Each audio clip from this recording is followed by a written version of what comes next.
bulutlarda döksün yaş, ağlasın hüzün hüzün. Dönüm olum qaradaş,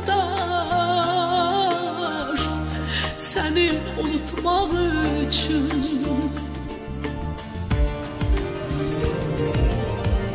Selim xatirələri elə bu saat bugün, selim xatirələri səni unutmaq üçün.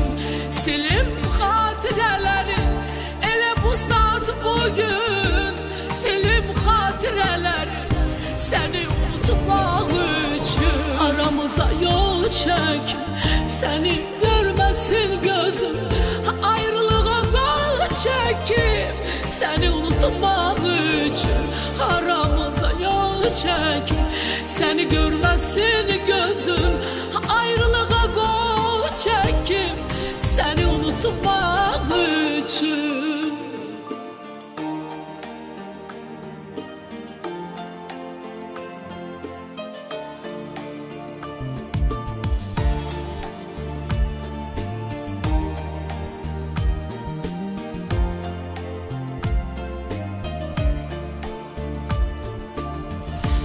Sensiz yansın ürəyim, qopar at çatsa gücüm, cansız qalsın ürəyim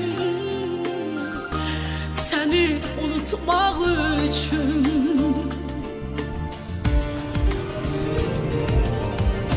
Selim xatirələri elə bu saat bugün, selim xatirələri səni unutmaq üçün. Selim xatirələri elə bu saat bugün, selim xatirələri səni unutmaq üçün. Aramıza yol çək, səni görməsin gözüm, ayrılığa qol çəkib səni unutmaq üçün. Aramıza yol çək, səni görməsin gözüm, ayrılığa qol çəkib səni unutmaq üçün.